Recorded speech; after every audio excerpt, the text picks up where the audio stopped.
প্রতি বছরই আমরা অপেক্ষা করি এই দিনটার জন্য।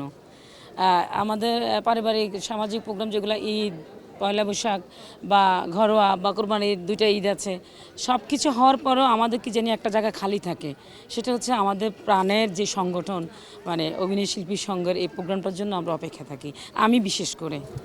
আর এখন তো এটা আমাদের না একটা মনের জোর। আমার সংসারে অনেক সুখ, আমার পরিবারে অনেক সুখ আছে, কিন্তু সেটা জানাতে ইচ্ছে করে সংগঠনকে আমি ভালো আছি।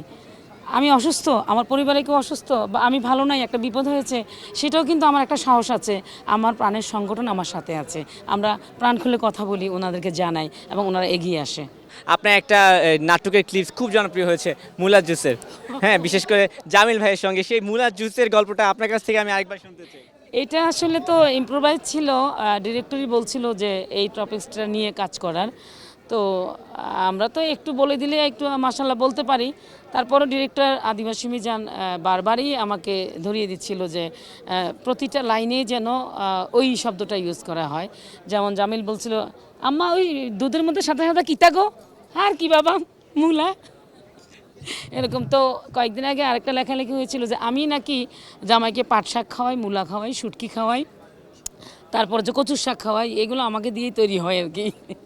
আচ্ছা, এই যে একটা অভিনয় করার পর যখন সেটা মানুষের কাছে এত গ্রহণযোগ্যতা পায়, মানুষ দেখে, মজা পায়, আনন্দ পায়, বিনোদন নেয়, তখন একজন অভিনেত্রী শিল্পী হিসেবে আসলে নিজের কাছে কেমন লাগে? এটা যে কি আনন্দের সেটা যারটা সেই বুঝবে। আসলে অন্যরা হয়তো বলবে যে হ্যাঁ করেছে, অনেকে করছে, কিন্তু আমার যে পাওয়াটা সেটা আমি অবশ্যই আল্লাহকে শুকরিয়া জানাই। আর ওই ডিরেক্টরকেও আমি অনেক দোয়া করি। এই যে আমার কিছু কিছু নাটক, মূলা, এটা সেটা, কিছু কিছু নাটক দেখা যায় নাটকটা অতটা ভিউ হয়নি, কিন্তু আমার সিনটা ভিউ হয়ে গেছে, এরকম হয় আর কি। তো এইটা তো আমার অনেক বড় পাওয়া। আমি আমি আর কিছুই চাই না আল্লাহর কাছে। আচ্ছা, অভিনয় শিল্পী হিসেবে তো অভিনয় করছেন, আপনার কাছে একটা গুরুত্বপূর্ণ প্রশ্ন করতে চাই, বাংলাদেশের নাটকের বর্তমানে হালচাল অবস্থা কেমন দেখছেন, আপনি কি বলবেন এটাতে?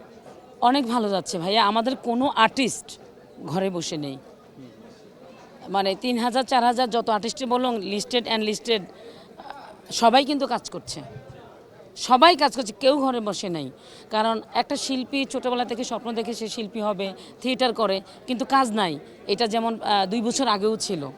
যারা কাজ করছে তো অনেক কাজ করছে, অনেকে ঘরে বসে আছে, নক দিচ্ছে হচ্ছে, মানে অ্যাপ্লিকেশন করতে হচ্ছে, মানে কাজের জন্য হাত বাড়াইতে হচ্ছে। এখন কিন্তু তা না, বিভিন্ন ইউটিউব চ্যানেলগুলোয় খুঁজে নিচ্ছে আর্টিস্ট, মানে ডেকে ডেকে নিয়ে কাজ করাচ্ছে, কেউ বসে নেই।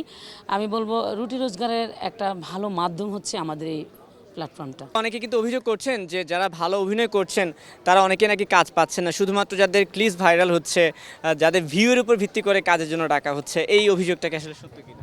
না, এই অভিযোগটা সত্য না। আপনি জিজ্ঞেস করেন, যেই কোনো আর্টিস্টকে আজকে জিজ্ঞেস করেন, বলবো যে আমি 10 দিন 12 দিন 15 দিন কাজ করছি। এটা সত্য না, কোনো আর্টিস্ট ঘরে বসে নেই। আমি তো মাসে ঈদের সময়টা 29 দিনও কাজ করেছি, 28 দিন করেছি, এছাড়া 25-26 দিন কাজ করি।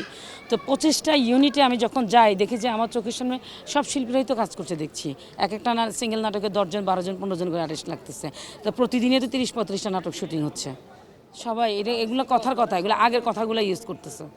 আজকে 1.5-2 বছর ধরে কোনো আর্টিস্ট বেকার নাই।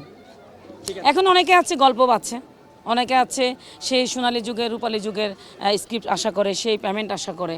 তো এটা তো আর এখন হবে না। এখন বাজেট, তখন 5 লাখ 7 লাখ দিয়ে নাটক হতো, এখন 1.5 লাখ 2 লাখ দিয়ে নাটক হয়, একদিনে শুটিং হয়। তো সেই ক্ষেত্রে আপনার বাজেটটা তো অবশ্যই কমে আসবে। আমরা ভাই ব্রাদারা যদি ভাগ করে খাই, যে কোনো জিনিস ভাগ করলে কি হয়, কমে যায়। তো কম করে খাই না, সবাই মিলে খাই।